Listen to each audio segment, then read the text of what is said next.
Assalamualaikum warahmatullahi wabarakatuh. Selamat siang kawan-kawanku. Salam sejahtera bagi kita semua. Semoga sehat-sehat selalu.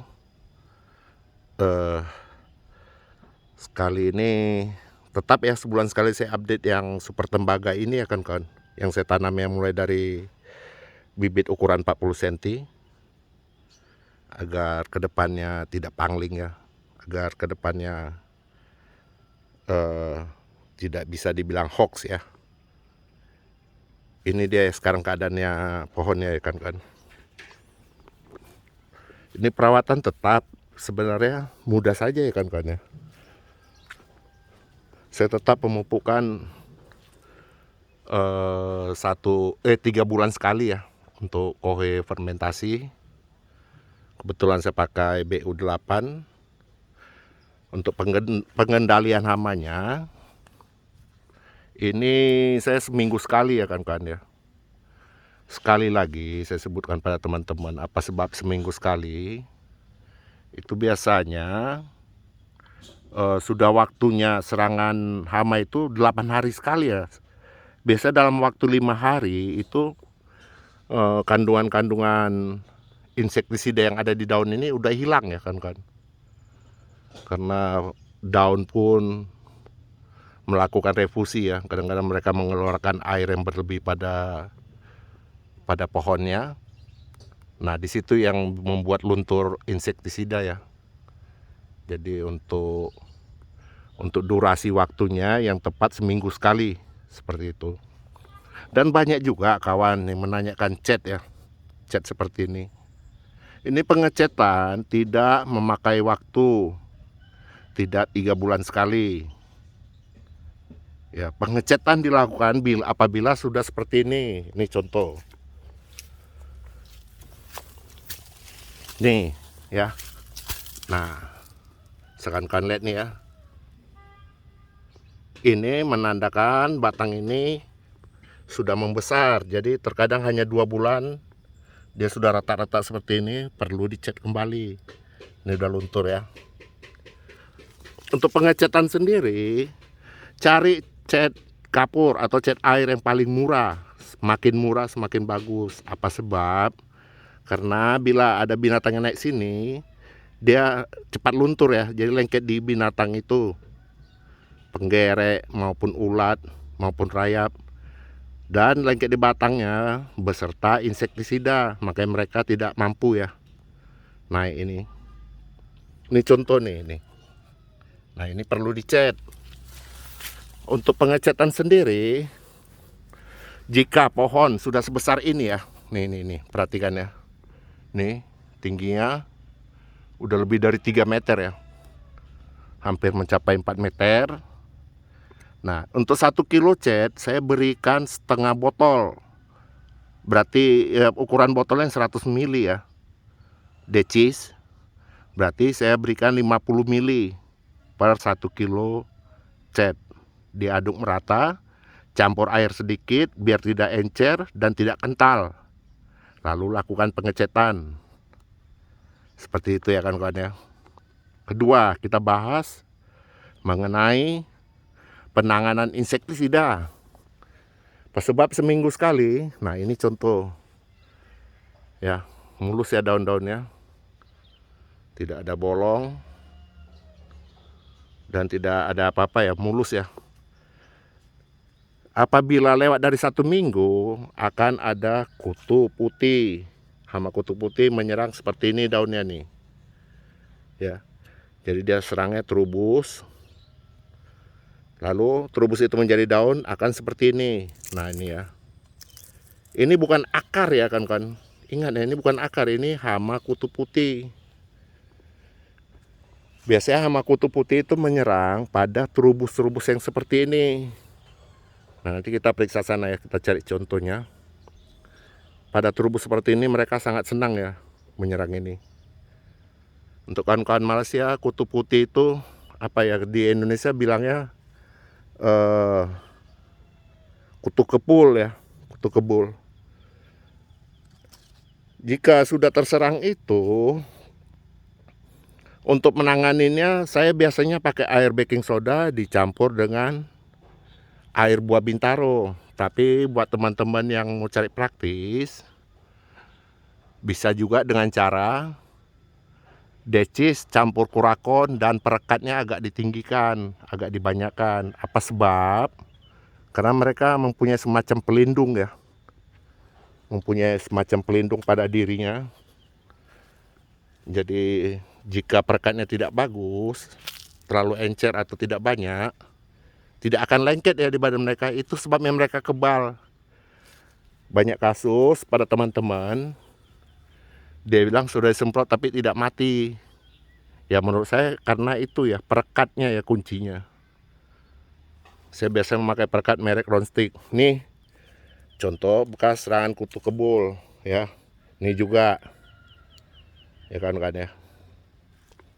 Tapi umumnya yang tidak terserang nih. Ketika itu mau disemprot musim hujan, jadi orang saya tidak semprot. Nah selama 2 hari tertinggal ya, tidak disemprot, udah keburu diserang ya kan ya. Kita lihat besar batangnya sudah semana. Nah ini ya, nah ini ya, ini sebagai bukti bahwa di tempat saya tanam bibit 1 meter, 1,2 meter sampai 1,5 meter udah setinggi ini dan sudah berbuah. Ya rata-rata seperti itu. Nih bisa kan kalian lihat nih keliling ya. Nah ini sendiri dari bibit 40 cm, 30 cm. Saya beli dari Bangka Belitung, dari Pak Ulis kalau yang ini. Nah bisa lihat tingginya ya. Ya. Sangat tinggi, ini super tembaga, yang itu namlung. Sama juga bibitnya. Ini saya perbesar, saya zoom. Nah ini ya. Cepat kan kawan kan? Jadi terkadang kita tidak asal ngomong ya cara menanam agar cepat besar. Ini bukti. Dan dulu cabang yang bagian ini tidak ada cabang, kosong. Ketika itu saya lakukan pemotongan pucuk. Sempat saya bilang kan ini bakalan penuh dengan cabang yang sebelah sini yang kosong ini. Ternyata benar ya ini. Buktinya sudah 360 derajat cabangnya. Nah, cantik ya.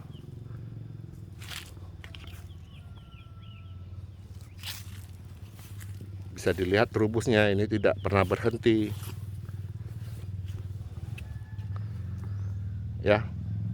Jika kawan-kawan ingin pohonnya seperti ini, ikutin caranya saya merawat ya. Karena kita berkebun durian itu membuat pohon itu subur itu mudah, tetapi mempertahankannya tetap subur dan tetap sehat itu sulit ya, sulit sekali.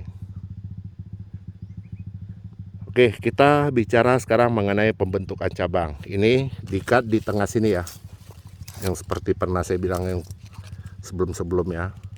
Nanti ujungnya ini akan naik. Nah seperti ini contoh, tidak akan naik. Jadi walaupun jaraknya dekat, aman. Satu lagi, untuk pembentukan cabang hanya pakai tali plastik seperti ini ya kan. Jika tali plastiknya sudah seperti ini putus, ya. Jika tali plastiknya putus, itu tandanya cabang itu sudah jadi. Jadi tidak perlu kita ikat lagi. Nih contoh nih, udah mau putus ya. Nih contoh. Tapi cabangnya udah jadi. Nah ini ya. Nah 100 derajat malah, ini ujungnya naik. Jadi ketika putus udah jangan diikat lagi, cukup. Seperti itu. Jadi pembentukan cabang hanya sekali ya.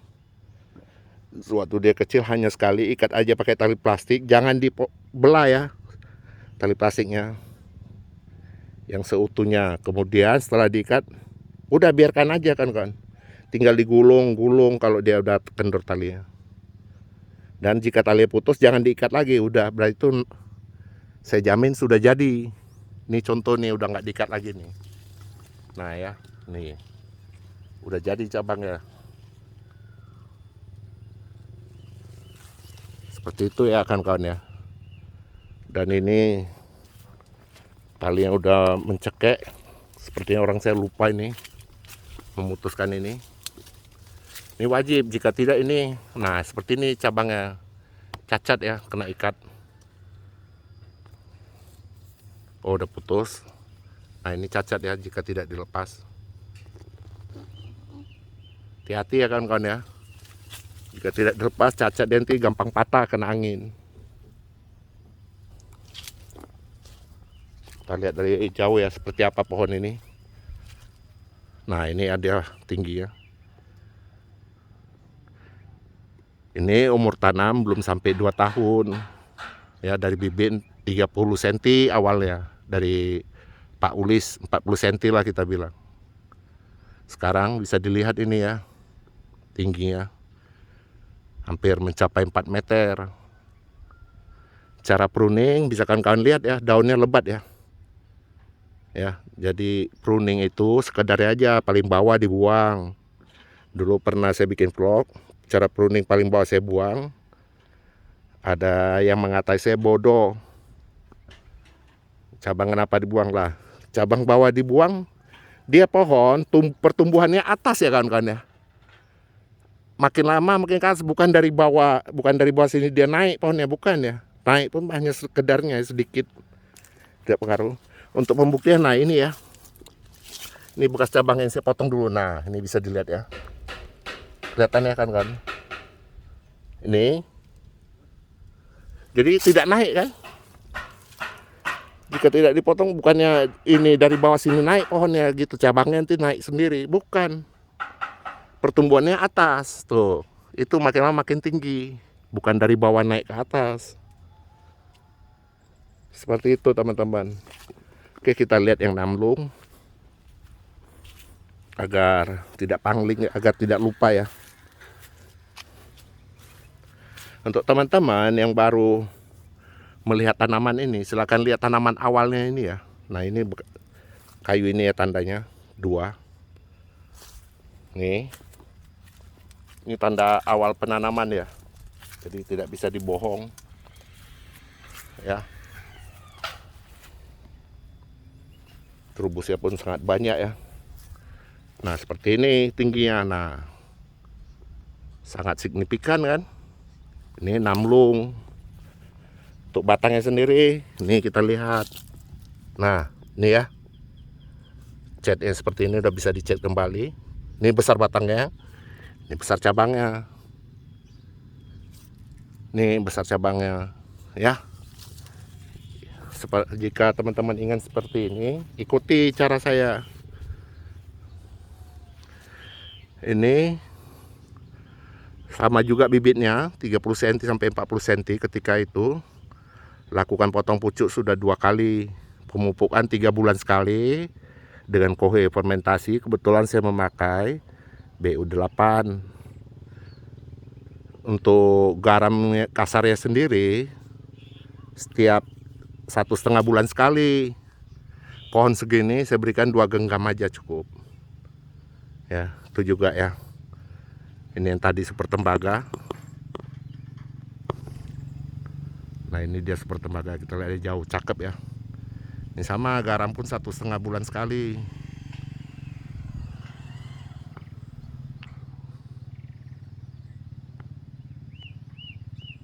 Ya kan kawan ya, seperti itu. Jika ada yang ingin mencontoh silakan lihat YouTube saya dari awal, atau boleh juga masuk di grup Facebook saya ya. Nih untuk yang pohon yang pernah stres, nah bisa dilihat nih pertumbuhannya ya, sangat bagus ya. Untuk apa Lek? Nah, bisa lihat ya, cakep ya, bisa lihat keliling. Ingat kawan-kawan, perlu saya ingatkan lagi, pemberian garam kasar itu jangan berlebihan ya.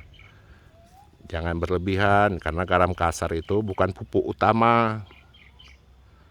Dia hanya membantu si pohon melakukan fotosintesis lebih lama. Dan ingat ya, Dan garam kasar itu membentuk pigmen warna pada buah.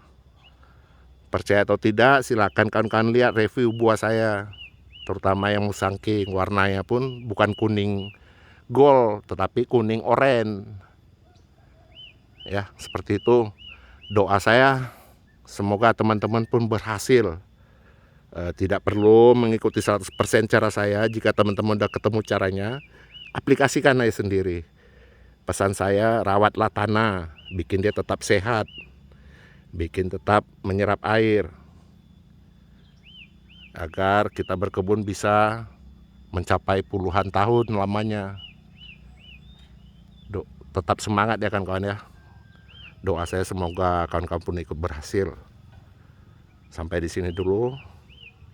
Akhir kata, assalamualaikum warahmatullahi wabarakatuh.